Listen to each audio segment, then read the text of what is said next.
Your ultimate guide to the latest and greatest in artificial intelligence. This week, we're thrilled to bring you an electrifying episode titled Everything New with AI. Join your hosts, Andrew Wall, Rachel Stedman, and Kasim Mukhtar, as we dive deep into the newest breakthroughs that are redefining the AI landscape. In this episode, we explore OpenAI's groundbreaking GPT-4o model, a leap forward in natural language processing that promises to revolutionize how we interact with technology. We'll also take a look at Samsung's AI-driven TVs, bringing cutting-edge AI capabilities right into your living room. Next, we'll discuss Google's ambitious Project ASTRA, a bold initiative that's set to push the boundaries of what's possible with AI. And we'll cover the surprising stumble with Gemini at Google I/O, examining what went wrong and what it means for the future of AI development. Join our experts as they decode what these innovations mean for us today and how they're shaping the world of tomorrow. Whether you're a tech enthusiast, an AI professional, or just curious about the future, this episode is packed with insights you won't want to miss. So without further ado, let's kick off this exciting conversation. Tune in to stay ahead in the ever-evolving AI landscape. So welcome back, everyone. Another episode of Friday AI. Now, interestingly enough, that was 4.0. And I didn't hear any Valley Girl. Rachel, did you hear any Valley Girl? I'm like, that was not the Valley Girl experience they promised us. that doesn't really, and I don't know if I'm the only one, but I'm not getting the experience that they showed us in the demo. Yep. And I don't know if there's anyone else out. I'd love to hear in the comments whether people out there are getting the experience or getting the multimodal experience that was promised, but I am certainly not. So I don't know if we're in another situation where it's like Google Gemini, where they're promising the world, but it's another staged experience where it's not really real. Although, I mean, the demo was really, really quite impressive. It's been all over all the social media channels this week. I don't know. We're debating whether we'll show the demo. If there's people in the comments who want to see the demo, let us know and we'll pop it up. I do have it queued up if anyone wants to see the demo, if they haven't. But what they're promising is incredible. And again, I want to give kudos, and it's probably the only kudos I'm going to give to the Humane Pin for first introduced multimodal experiences. And I know Kasim was like, well, what about Google? Didn't they release it with Gemini with their faked demo? I'm like, no, Humane first. Humane had multimodal first, or at least alleged to have multimodal. Exactly. And this is the fundamental problem I'm seeing right now with some of these AI demos, is that the experiences that I'm actually having with AI are not what we're seeing in these demos. Now, historically, OpenAI has delivered on what they demo, and the demo that they show seems really quite realistic, because there are problems, right? Like it's far from a perfect demo, which sort of indicates to me like, okay, this is real, and so I'm, hopeful that maybe it's just a phased rollout again. And even though it says 4.0, I'm getting 4.0 in the text, but not 4.0 in the reality. Well, and in the voice and in the multimodal experience. Maybe that's a phased rollout, because that is one of the. I mean, some people think it's amazing that they have announced that it's going to be free. 4.0 is going to be available to all free users. Yes, at a lower volume, so you can't run as many prompts through it as you can for a paid version. But everybody's going to have access to 4.0. And if maybe that's, and this is the big debate we were having before we went live, is should they have done that? or should they have just released it again to the paid users first and then out? Because I know that the first day I had 4.0, for the first couple days, I couldn't access voice at all. It just basically said Mhm. servers were busy, servers were busy, servers were busy. Now it runs, but I don't believe the voice is actually running on 4.0 because it's not giving me the 4.0 experience. Where's that flirtation? Where's that? Yes. You know, where, I'm where like, that's not the voice I heard on the demo, okay? right? I was looking for a girlfriend. Come on. Wait, don't tell my wife. Now, here's the thing. I do think that everybody should have access. Look, I'm all for it being the access, being free to everyone. But I will admit, maybe they should have had it in different stages where, okay, maybe the paid users would first get access to the 4.0 and then kind of move it along, right? So that I don't mind. But I am very happy that us freebies get it free. I'll give you guys a funny story. So we have a ChatGPT account, right, for the company. So I was playing around with 4.0, with the demos, and I was experimenting with different prompts. And one of our colleagues, Iman, she messaged me and she asked me, I think our ChatGPT account is hacked. And I was like, why do you think that? And she was like, because someone's searching up pickup lines over there, give me good pickup lines and stuff like that. And I was like, actually, that might be me because I'm researching for the podcast. Research for the podcast. Yeah. Busted. That is so funny. Wow. She's texting me, wait, Barry, I think our account is hacked. And I was like, no, it's not. That's actually me. Why? It's for the Why is she podcast. even going? It's fine. Listen, why is she even going into the prior historical messages? Like, I mean, why? That is just being nosy, okay? Yeah, that's But that is that's being funny. nosy. And so, yeah, I mean, I agree with you guys. I think that, I mean, I actually don't agree with Rachel that much. I'm sorry, but I don't think like rolling it out for free is good. It's Hmm. nice, but Hmm. not at the expense of the paid users. I mean, I do agree. even Hmm. GPT-4 has been kind of a train wreck for me ever since 4.0 has been released. And if you look at the OpenAI forums and the developer forums and stuff like that, that's all what they're saying. Like they're saying that not even just 4.0, but GPT-4 has been very slow for us too. So I don't know like how that adds up. But I mean, I guess it's a good thing that there may be they might transition into a more better product which the users have to pay for and stuff like that, and this is just sort of like Hmm. the entry point. But Hmm. yeah, I mean, not loving it so far in its current state. Right. But I To mean, me, the it's one just the thing same. is, and Kasim, we talked last week about AI Hub with Power Automate and how we're using Yes. that from like, and what we're talking about is the computer vision aspect of AI. And I think that Yep. that's one thing that I'm really quite excited about is because now we've got vision as part of the API Yep. interaction that you can then use with Zapier or however you're accessing the API in OpenAI. And that is a big thing because as you and I have been playing around, vision is such an important aspect for so many fields, like particularly us as Yep. accountants, where we're dealing with a lot of documents and information, to be able to have vision accessible through the API just really amps up the power. And I again think back to our conversation, about the hardware that we were talking about and, the Meta glasses.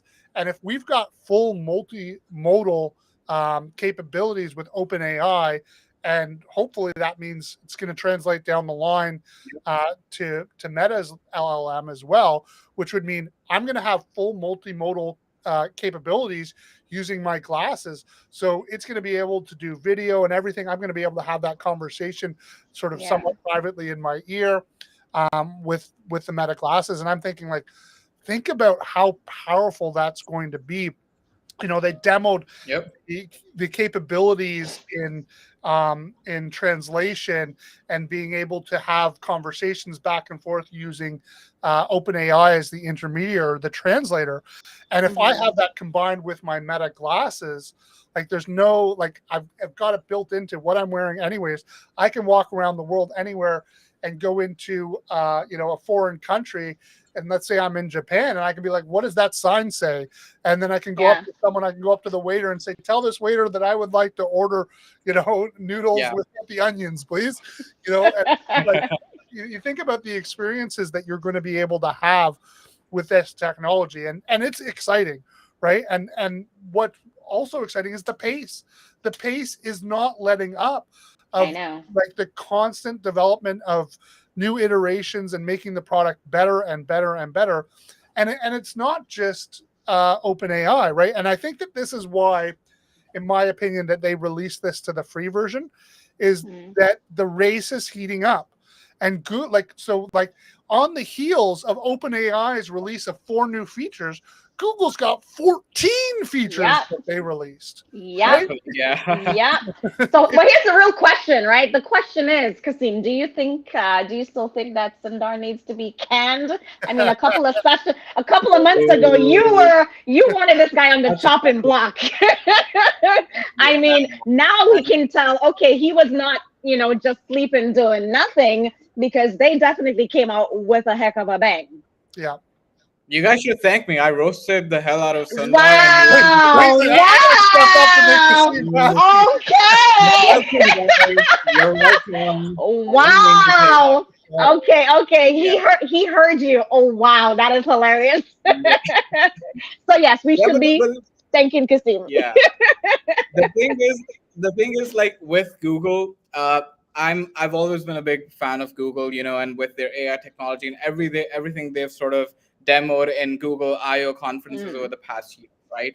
My mm, big beef with Google and Sundar was that they used to promise us the world, like they did with Gemini, like they did with mhm. Yeah. Bard or a number of their other AI products. But when we actually got the product, it was pretty bad. I mean, it was not what they claimed it was going to do. It lagged behind. It was way far behind the competition.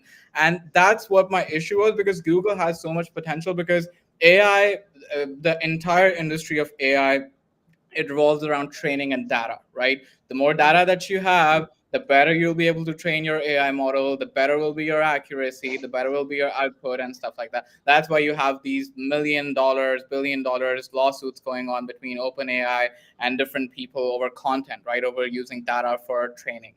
So Yeah. with Google, I mean, they collect the most data. Like a few days ago, I was with a friend and I met that friend after quite a while, and Google Photos, it Did you popped use your up like pickup a lines? I slideshow. was about to ask, right? Did the lines work? Is that the person that you Yeah, were well, doing? Oh my God, Andrew, you and I were thinking the same thing. uh, don't tell it to the people, guys. It's a secret. Say that stuff to you guys in confidence, okay? So, yeah. So, I mean, Google has so much data that it literally figured out who I was with and gave me a slideshow with all of my pictures with that person No, over the that's past scary. years, No, right? And I'm like, that is scary. I love that. As that someone is who scary. No, listen, everything is always in my business. Like this technology, I just don't like it. I just feel that I have no privacy. Okay, that would Yeah, scare the living daylights out of me. I'm sorry. I really I, would. I don't know. I mean, Facebook has been doing stuff like that with memories for years. yeah. Well, Your no, iPhone has but been doing that in different ways, and now it's but just it's got more data different. But it's a little bit different, because even like the Facebook memories, it's just really reposting something that you that you posted, let's posted a say year 10 ago. years ago. So that's different, right? It's just because it's on that specific date. And then, yes, sometimes my phone will, collect a whole bunch of pictures, or like, yeah, my Google Photos will say, this happened two Well, years what ago. about So I think that's a little Google? You go different. walk to your car, and it's telling you how long till you're getting home before you've Yeah, even told it I'm going home. It's been exactly. I doing some know. scary stuff for a Yeah, while, right? And like I look at that as like this makes my life easier. I appreciate that. And the thing is, there are ways to go private if you really want to, but the Yeah. reality is it's going to get harder and harder and harder to go private as more of this information is publicly available and then accessible to the models. And as the models consume more and more data and are looking for new sources, you're going to start. I wouldn't be surprised if, like, think about London and their CCTV cameras that are all over. Yeah, I'm going everywhere. to bet you that at some point or another, the AIs are going to be consuming that CCTV data. I Yeah. could be wrong, but They might still be doing it, like for law enforcement, Yeah, where they yeah, yeah, certainly I'm doing sure it. it's currently being done. Yeah, yeah. I'm sure, we've lost all privacy when it comes to that, for sure. Now, on the positive note around privacy and security, I'm sure you guys have all heard about the Drake and Kendrick Lamar beef, right? Yes, Yep. I heard what happened outside on Bridal And Path. okay, that was a real life shooting. It wasn't an AI shooting. But you guys know how he used an AI of Tupac in his song, right? Yeah. So Drake Yeah. used an AI of Tupac. Well, this has triggered some potential AI legislation out of the U.S. around Ooh. digital rights, because there's basically a question of, like, can he use the rights, like, because he didn't get authorization from the family to use. Oh. Because even though it's interesting, like, Kendrick had actually done something similar before in the past and used an AI voice, but he got permission from the estate to do it. In this case, Right. Drake didn't. And so, and it was interesting in the legislation in the U.S., Drake's songs being played in the legislature, and they want us to have some rights around our digital identities, in life I and agree with that. I 100% agree with that. Yeah, yeah. because I've heard of concerts where they have oh gosh, what do they call it? Like Marilyn Monroe, all these artists that have died. It, Oh God, Want to or know something Whitney interesting Houston. enough? Hmm. Marilyn Monroe is the jurisprudence that a lot of digital rights around your identity, which were historically like just photos and Really? stuff like that. But Yeah. now we're talking, like, you can do a full voice, you can do a full VR experience Yeah. of we're gone. And so the Hmm. problem was that, prior to this potential legislation that they want to put Hmm. through, there was no federal legislation, and it was all based on the individual state, which, as you can imagine, is a nightmare. And again, I'm not even talking Canada, I'm talking the US. So you're talking all the different Hmm. states. You have to figure out which states apply. And then there was a whole bunch of issues. And so Marilyn Monroe, was the jurisprudence that was used as the case Oh wow. history. And basically what happened was her estate was trying to claim that it was based off the rules in California. But Hmm. then there was a court case that basically went and said no, based on her tax, she spent more time in New York. So then it was based on New York, where basically there was no Wow. post death rights in New York, but in California there were. So if it had fallen under California, A bit then different. then her estate would have rights to block people, but they didn't, which is why you see so many pictures of Marilyn Monroe in dollar stores these days. Everywhere. Have Yeah. you seen that episode, that Black Mirror episode with Miley Cyrus? It's exactly that's exactly Yes. happening, right? Yes, Like her I hologram do. Yeah, forming Okay, that's what every. they'll start doing. I missed that Yeah. one. You have to give me the context of that episode. So what happened there?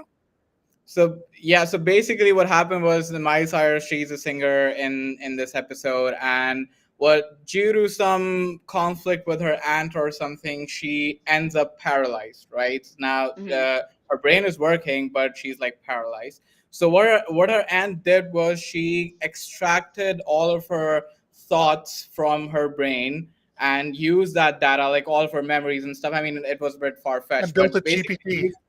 yeah, exactly. Created a community, put it in a doll, sold those dolls, and they were basically sort of like a replica of her, and then Yeah. used that data to host concerts around the world while the Yeah. singer was paralyzed. So she was Yeah. selling a bunch of tickets and earning millions of dollars while and so she was taking advantage of her, and that's kind of exactly what's sort of happening right now. And Yep. it seemed when that episode came out, I was like, I don't know if that's something which is possible in the Not real that world. far But fetched.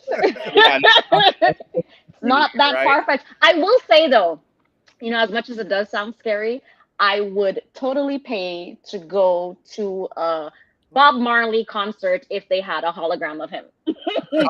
I would do There's that. so many artists I would do that. Yeah, I mean, like BB King, I would definitely Stevie Ray Yeah, Vaughan is one. Jimi Hendrix, that's one I would definitely want to go to. And yeah, I yeah. mean, Well, again, as long as we're getting I The mean full that's experience.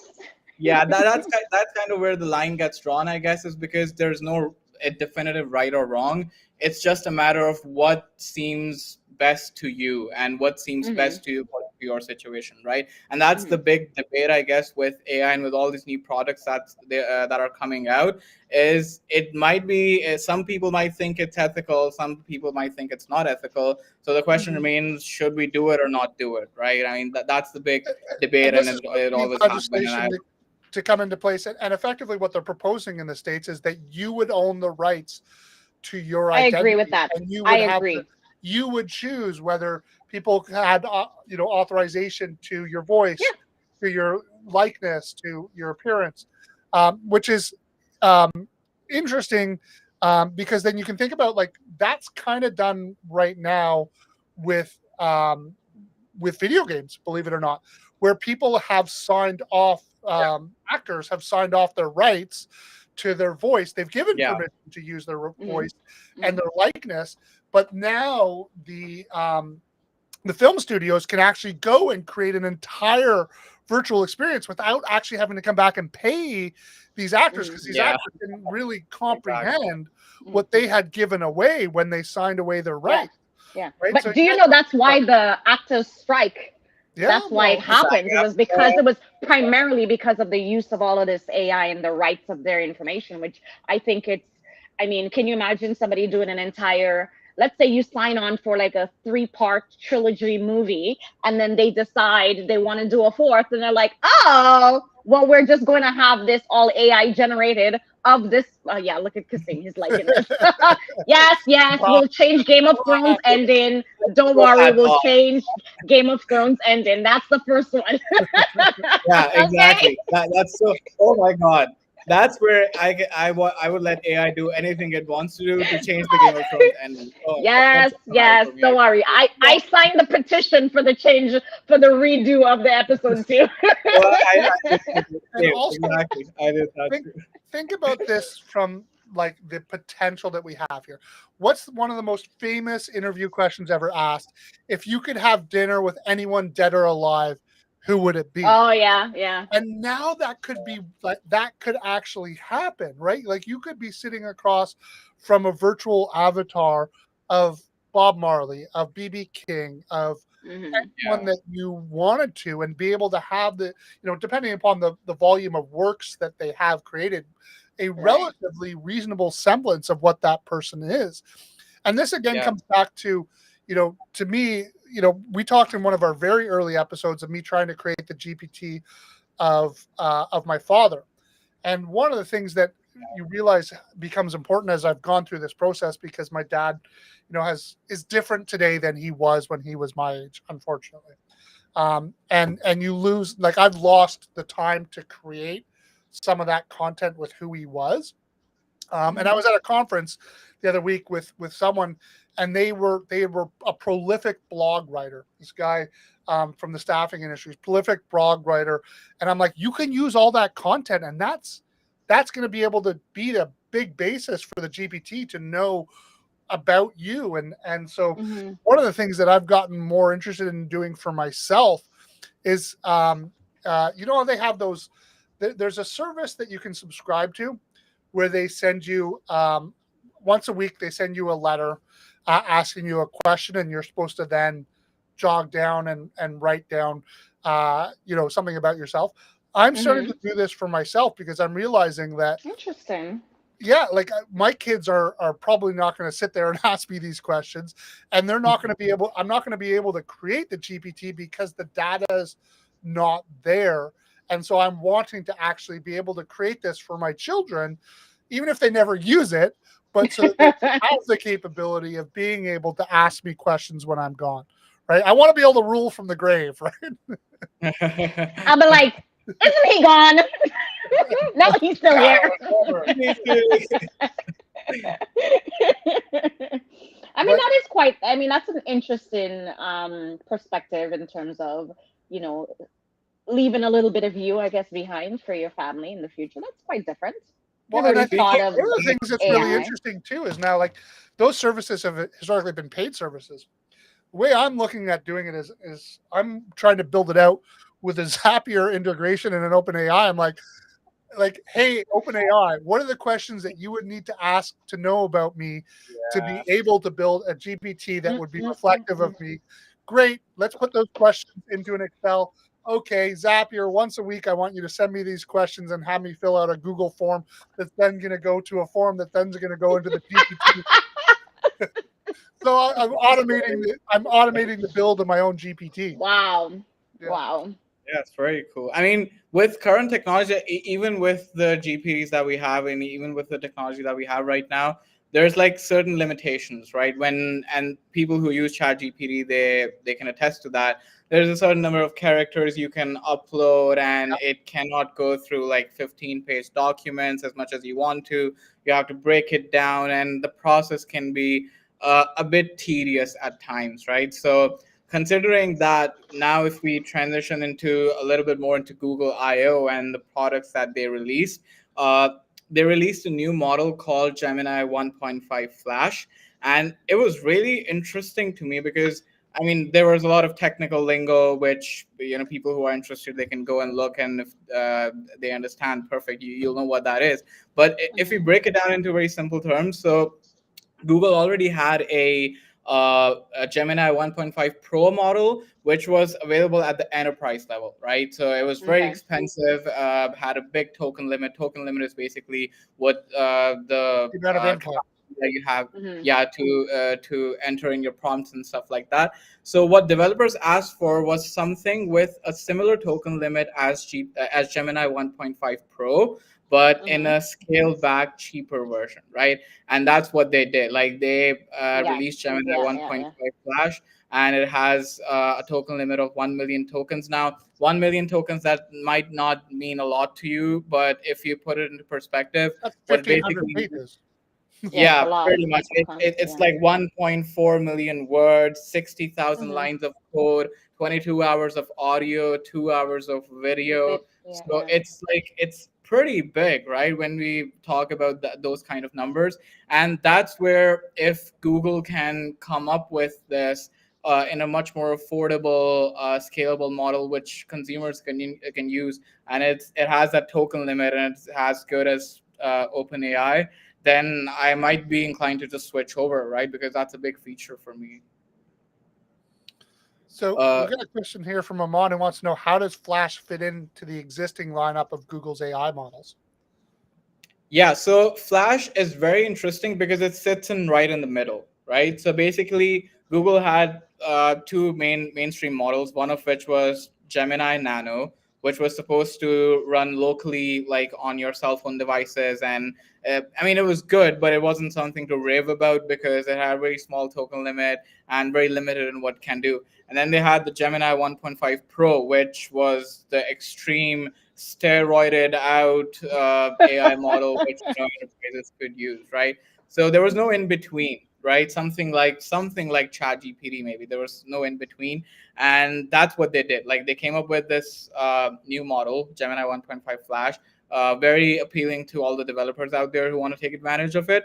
And yeah, as I said before, like if it delivers on that token limit, and if it can deliver more or less the same experience as GPT, like OpenAI's GPT-4, Hmm. then it could give some serious competition to OpenAI for sure, and that's a good thing, right? That's a good thing for us consumers, because even with Google looking to like come up with their new, like teasing their smart glasses like Ray-Ban did with Meta, I think that's Hmm. all very exciting, interesting stuff, because we don't have to rely on one company or one tech giant to deliver all the products to us, right? As long as there's Yeah. competition, the companies will be forced to make themselves better, come up with innovation, and ultimately it's good for us consumers, right? So I'm pretty Yeah. excited about it, albeit I don't know how it will turn out under Sundar Pichai's. No, but I had to give credit where it's due, like credit to Sundar for actually stepping up the game and actually giving us Mm. something exciting in Google I/O, right?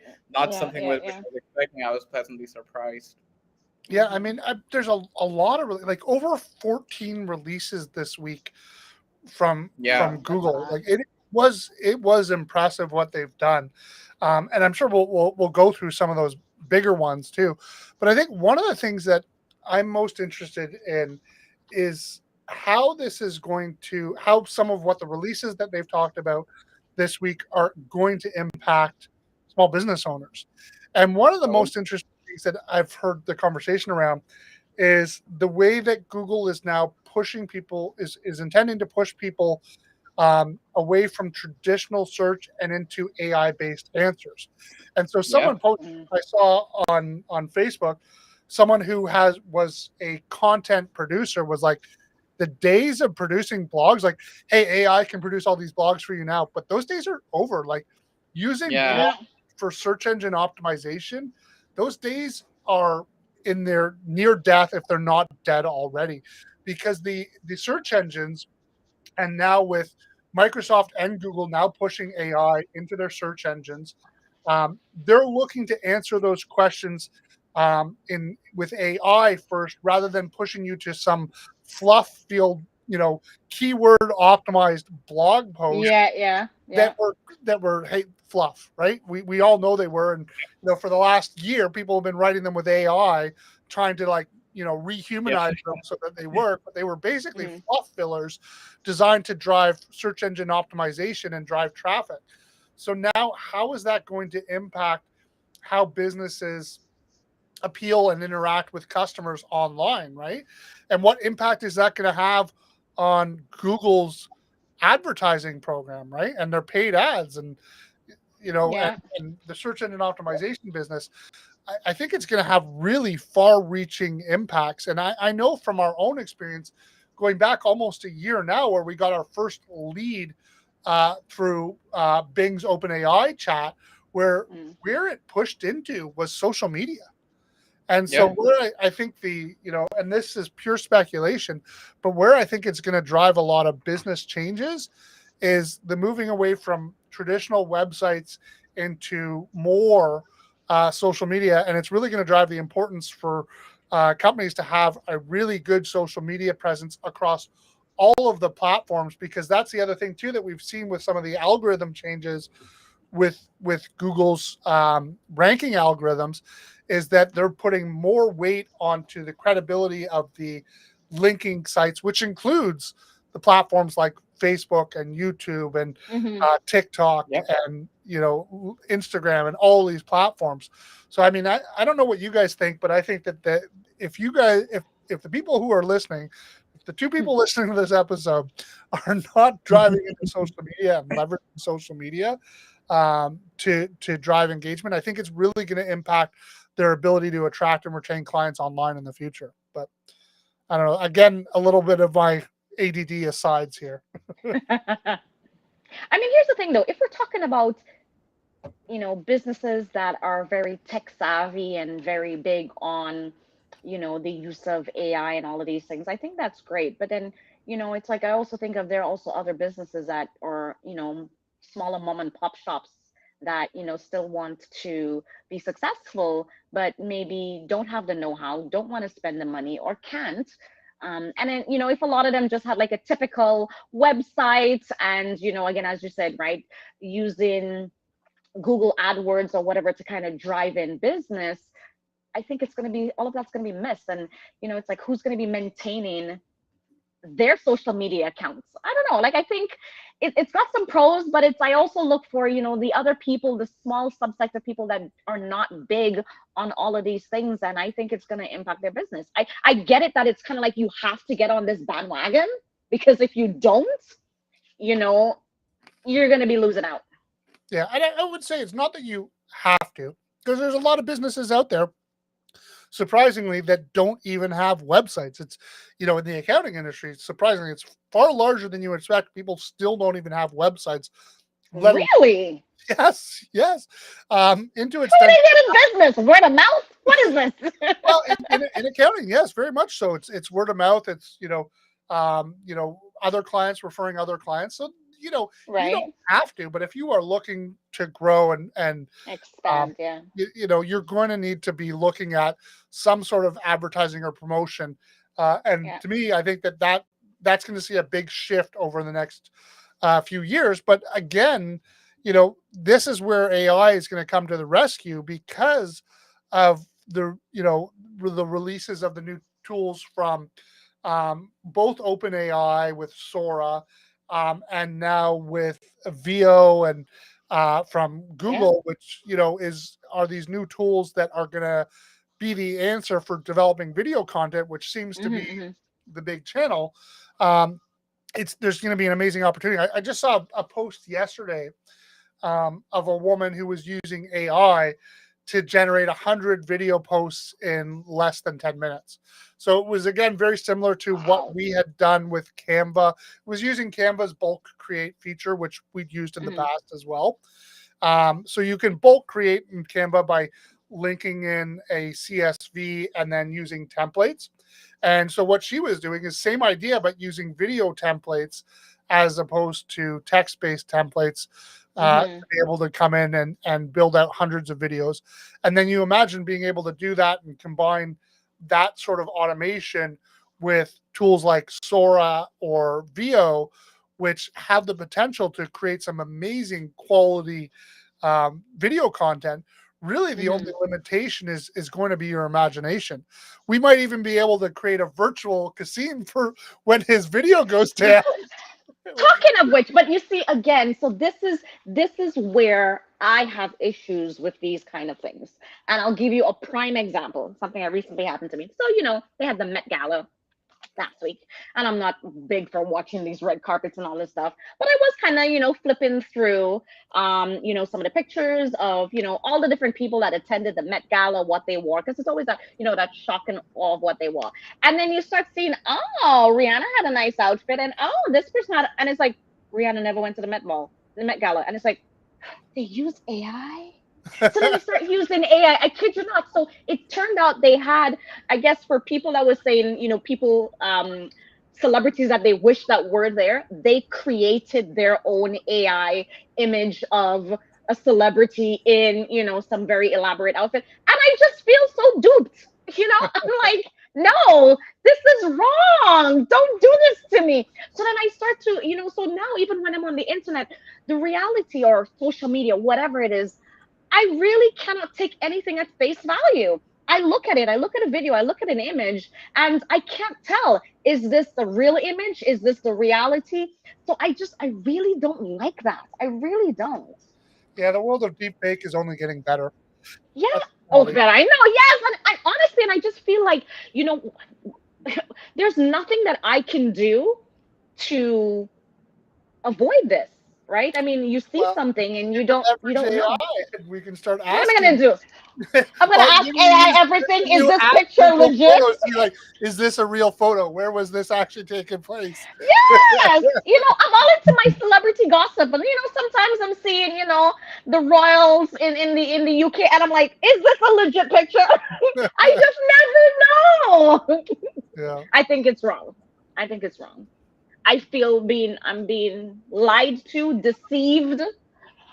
Yes, it's wrong on so many levels. But yes, we will get one of Kasim so that So if we that ever accidentally when bust his internet goes down, He we have was some. hearing me now. Yeah. Yeah, you're back. Yeah. Yeah, we No, need to stop recording were these having guys. some. Doing live is difficult. Yeah. Well, tell your sister to stop checking your dating history online while we're live. Yeah, exactly. Salt That in the needs to. wound. Right? Oh, he's Listen he's to you. gone again. Wait, Oh, guys. Wait for it. No, I really have to. Can somebody do an image of this? I gotta be like exactly like Kasim. yeah. Oh, there you're back. Uh, You froze, Yeah. so I So. was trying to copy your exact phrase. Yeah. Sorry. that's all right. No Why don't we worries, give you no a worries. chance to give your 2 cents? We were just going into some of the new features with that Google released, including the Ask Google photos, the Mhm. and we haven't even really talked too much about Project Astra. So why don't we, if you are back, which you look like you're frozen again. Ooh, yeah, he is. Yeah, he's frozen again. So I mean, again, maybe we'll start. Let's start with Project Astra, which Mhm. I think we talked about briefly, which is sort of it's their multimodal experience, right? So again, Mhm. multimodal being the big push of these AI engines right now. So Project Astra, Mhm. again, haven't played around with it. I've seen demos. Again, what I Right. liked about some of the demos that I saw is I saw someone break it, which made me feel like, oh, maybe Google's not faking all their demos anymore. So who knows? But it was pretty impressive with its ability to identify objects and sort of assist with tasks, which works really quite impressive with what it can do. Um, and you know, again, though, the big risk or big fear on all these demos, from my perspective, is Mhm. like, let me see it, let me feel it, let me know if it really does what it promises to do. Right. Right. Um, but I mean, what we've seen in a lot of these things is in these multimodal experiences, being able to have the AI work as a tutor for your children, be able to answer questions on the fly based on information it's seeing. Mhm. One where it was, the guy was in front of Buckingham Palace and he said, "Can you tell me whether the king is here today?" And based on the flag, it looks like the king is, you're lucky to be there. So it's really going to be impressive um, if you can get this. And then again, the concept of applying this with the technology, and so it looks like we've got Google Glass coming back in its new form. I don't know. Like, I'm just like, is all of this necessary? Like, is it? When I see all of these things, now here's my take. Okay, because yes, there's a lot of new tech that AI related stuff coming out this week. And I just think of me as a consumer, if I would use some of these products, and a lot of them I'm like, I won't. I see some people might, geek out over it, which is kind of great. But I'm just like, is there really a value, a use for something along the lines of that? I Like, mean, I saw some of I the think like, demos where it's like, tell me where my glasses are. Yeah, it was next to an apple. yeah. It's like, And it by the was way, just you could have like, looked too, right? I, Al- Although it does mm-mm, remind me, there's this video that's online mm-hmm. of, like, the husband versus wife. The husband always asks, "Hey, can you help me find the ketchup?" And he's staring in the fridge and he Yes, can't find the ketchup. yes. And he's gonna ask the wife. The wife's like, "It's right freaking here." And like he's calling in 5 different guys and they can't find it. Yep. Nobody can find it. It's right here in the door. It's like Right. maybe that aspect where we can't see the forest for the trees. But I also think like speaking of like the Ask Google photos, I can see perfect examples. Like my photo library is massive, as I'm sure everyone's is these days, Yeah. because Yeah. it's so easy to take photos, and you've got your library now. Going back to find them, I almost rely on the Apple memories and the Google Mhm. and the Facebook memories to be able to bring those back up, because otherwise I'm not going back and finding these.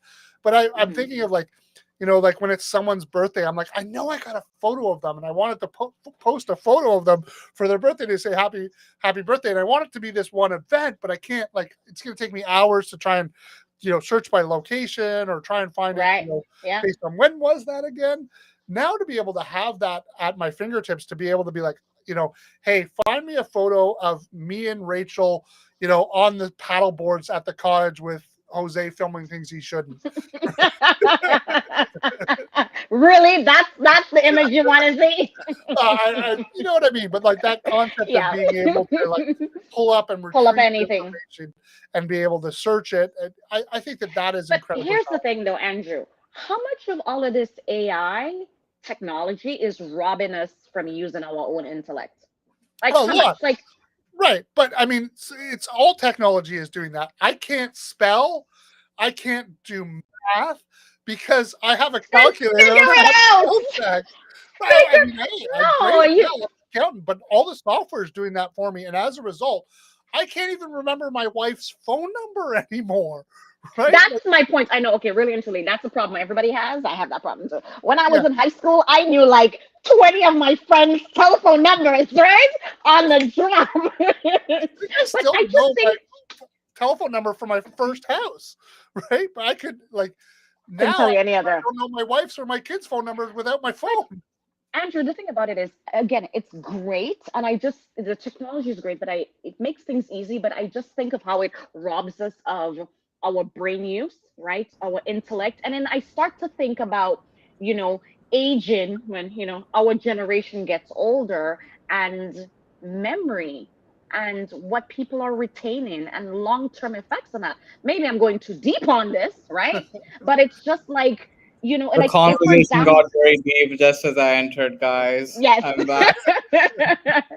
But So yeah, I think it's like, or I did see, yeah, some of the examples where it's like, okay, if you're a parent and your child has a math, math quiz or math homework, and you take a picture and give you the answer, I don't think that's the but it purpose for wasn't something giving the like this. answer in the demo. I That they am sure did. you can ask it So to it just said, give please me the don't give me the answer. answers. Give me hints along the way. Yes, And that's what it you did a asked for, really but good job of Is actually it too coaching the wrong? customer. Is it too wrong if it gives the answers though? I mean, do we need yes, to because then yes, reevaluate our because then education what system? about the child? What about the learning and these little things? Like, I mean, come But here's on. my I question though. I disagree. Here's my question, right? If we don't need to learn these things, right? Then do Yeah, we we need to do they need to be taught? Like, do. for Yes, example, of course they do. Listen, I think of math, and nobody likes math, okay? I'll agree to that. But you use math in all aspects of your life. Calculations, something's on sale, what's the percentage? Like, isn't it nice to be able to figure it out in your head rather than having to be yeah. pulling out a calculator, okay, nobody's walking around with a calculator, but your phone. But you get the gist, right? I think that, these are just basic life skills and knowledge that we should acquire and learn. And yeah, I think it's robbing us of all of this. I feel sorry But for the next what I think generation. Kasim's point is the life skills we need changing because of technology. And I would say it absolutely is. And the problem Maybe we have, and that's always been there with education, is that education systems are as the analogy goes, a antiquated. cruise ship, not a speedboat, and they take a long time Hmm. to pivot and adapt. And Yeah. the education system was built around the Industrial Revolution, where it was trying to take people who had been, physical laborers and turn them into white collar workers so that they Hmm. could support the Industrial Revolution. And I would argue we need a massive educational reform because we have a new revolution, which is the AI revolution, which is going to again change the nature of work dramatically. Like the writing is Yeah, on the wall, people. We that's know true. that it is going to change it. And I know, like, maybe I'm controversial. AI is going to take jobs. It will. It's going to. I'll be. Maybe no one else is going to say it. I'll say Oh, of it. course it is. It's taken away bloggers, coders, like all of these jobs. It's like you're obsolete. Nobody needs you anymore, right? Really and Right. And, truly. and so we're going to need to redeploy those people into a different skill set, and we are not providing the tools to the next generation to be able to fill that new role, that new skill set. But Andrew, but here's the issue with that, right? The technology is growing so fast. Look, you had your daughter learning coding, which Yeah. yes, that was great. Where it's like, is Now it's it no even longer important. relevant, right? So it's kind of like it's so hard to kind of keep up with what it is that individuals need to be learning or knowing to take them to the next level. Because it's like even when we're talking about all of this, I was thinking to myself, remember back in the days when we were so fascinated with the basics of OCR text recognition, where Yeah. that was so mind blowing, and it's like now it's like that's like nothing compared to where we are now in technology, right? Well, So and this is my take on it, and this is what I actually said. I had a conversation with the Ministry of Labor last week while we were at Access Conference. He was there as well. I got some time to chat with him, nice. and what I said to him is like, well, we need to think about micro learning as the future because of the I fact. agree. I do agree 100%. And what I said Yeah. to him is like, can you start giving us some, not just like tuition credits for university, like No, you're right. can we get some educational credits for micro learning, right? You're Like, 100% correct. Mhm. why can't we as individuals be able to deduct, e-courses and stuff like that. In my opinion, No, that's it's where true. we need to see some changes.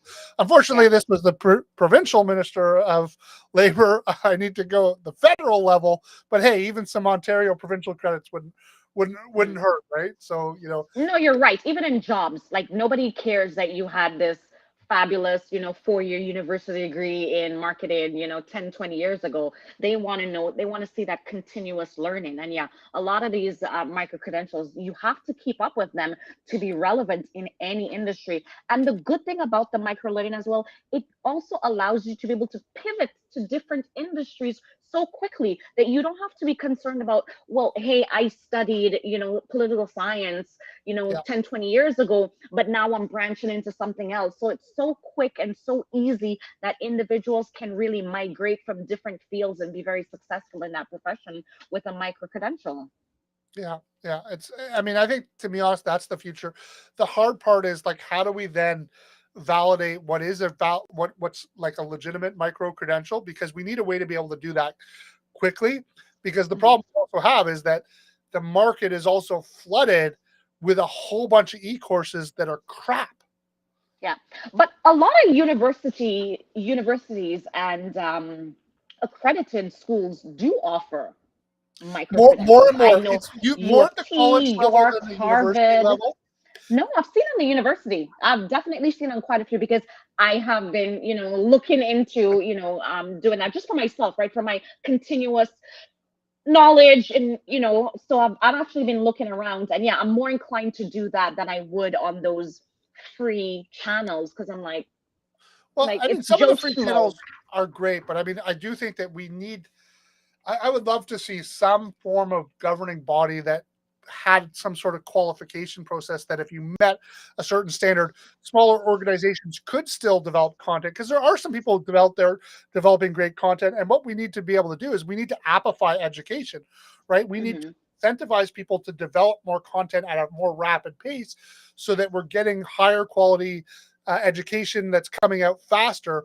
But there does need to be some form of certification, be like, okay, if you go through this certification process and it gets signed off and it meets these Hmm. standards, then that would qualify for a tax deduction. I mean, again, Hmm. the accountant in me sees, just like a carpenter sees everything as a hammer and a nail solution.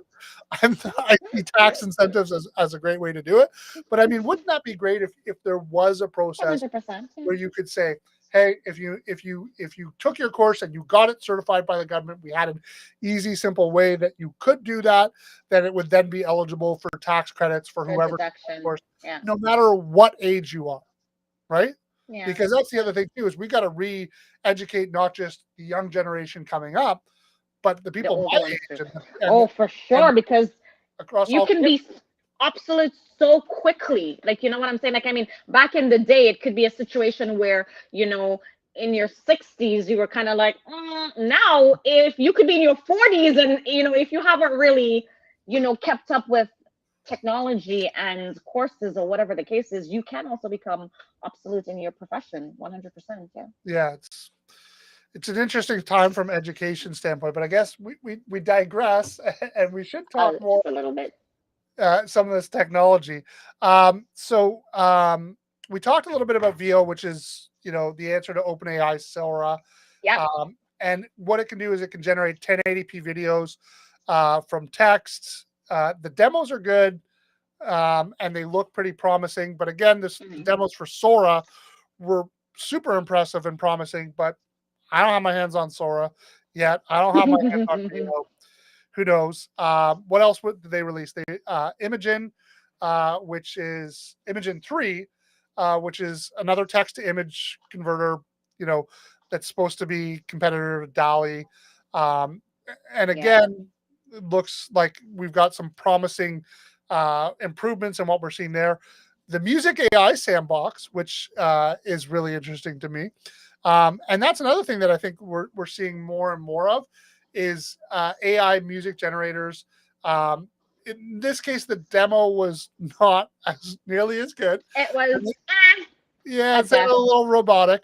But what's really interesting to me is there's a guy in the accounting industry um, who does these amazing parodies of hip hop songs, but they're all about accounting. Okay. Okay, amazing to an accountant. Okay, like take it with a grain of salt, right? Like probably not going to go mainstream, platinum, but interesting to our little subset of our culture. And interestingly enough, like, and I know he spends hours. I know how much time and effort he puts into writing, Okay. and then producing them and putting them to music, and he even does music videos for them. But I thought for myself, I'm like, let's ask OpenAI to do a parody of "Baby Got Back" with. Wow. It wrote me a song called "Baby Got Books." That's good. That is good. Oh my god. Okay, that's hilarious. I dig that one. And like literally in 30 seconds. Now, I actually was doing this because I was trying to test 4.0 features and functionality, because I Right. heard 4.0 could sing. Again, Yes, going back I to heard my, it. Yeah. it's supposed to be able to sing. It's supposed to have all this emotion. It's supposed to use filler words so that it's far more responsive and faster. And again, I'm not getting that. It literally said to me, I can write the music, but I can't sing. And I'm like, Wow. that's not what your demo said. So what the hell? And when are you This going is to a start? bad. This is like a bad girlfriend experience. You promised me A, and I'm Yeah, getting B. I feel misled, right? Um, but another one, Notebook LM. This looked really, really, really cool from my standpoint. It could even do things where you could take all your notes and it could create a podcast out of your notes. And this, to me, I was like, wow. Think about This the is interesting. like how it can take traditional, and again, this is going back to our conversation around education and learning, being able to use AI for tutoring, being able to use AI to create learning that we all know that we each learn differently. Some of us are more visual, some of us are more audio focused, like we all learn differently. And now you Right. can create your own learning experience using this product. And it was amazing. Like like it was able to like create the podcast on the fly, which again, you can think, what's that going to do from a, is the podcast community going to get flooded with a whole bunch of crappy podcasts? Potentially. Or could you, Potentially. it's got some potential risks, but also some incredibly powerful tools, and it's going to be garbage in, garbage out, just like everything. It Yep. always comes back to AI and IQ Standard. working together. But the power of what you could be able to create from with this notebook LM looks really, really I mean, it impressive. is. It does tickle my fancy a little. I'm not gonna lie. Yeah, it was incredibly powerful. And those are sort of the main releases from Google. But again, 14 product releases in That's a week. impressive. It's It's impressive. impressive. So I guess he can keep his job for a little while longer. Let the team contest these products and tell us whether he truly needs to be fired. It's like, we'll give you another 30 days to see how your performance is. And on the last thing is sort of for the show is Samsung had announced a new AI TV, which is Samsung. Samsung. So you're a big Korean fan now. My wife would be in here Listen, going, "Oh, I am a ride or die chick with Samsung. Samsung for life. Okay. So, what are your thoughts about an AI based TV? Do you think it's interesting? What are your thoughts? I mean, It it's is. I mean, it can boost higher resolution TV videos. It can optimize images for screen based on specific objects. It can add depth to video for a more immersive experience, and it can track sports games and minimize ball movement distortion. So ostensibly giving you just a better visual experience. And I can think of some places like this where, like, going back to old family videos that are shot with, yeah. the original iPhone that look like crap now. Oh, you're saying iPhone. I was ready to be like, Oh, those. sorry, Samsung. Those. Or you're going to No, like I'm talking about my old school Sony cameras with my SD card in it. That's how far back I'm going. The handy cam, right? Yeah, I mean, but the reality is, again, I'm not consuming much of that type of content myself personally, and there's so much content shot in 4K now, That is and like true. That is the very true. resolution Yes. of phones. Like, do we need upscaling of resolution live on the TV? I don't know. The depth to video, I think that could be kind of interesting. But again, I mean, it changes the entire experience for you. And I mean, I can see how, that is appealing to a lot of individuals. Like, and especially when a lot of people, you invest in a very nice TV and, movies, again, as you said, they're coming out in 4K, 8K, all these, advanced quality, which is great. You kind of don't want to have a shitty TV to be watching these on, yeah, right? yeah. So, I think that it sounds exciting. And me being I have Samsung everything.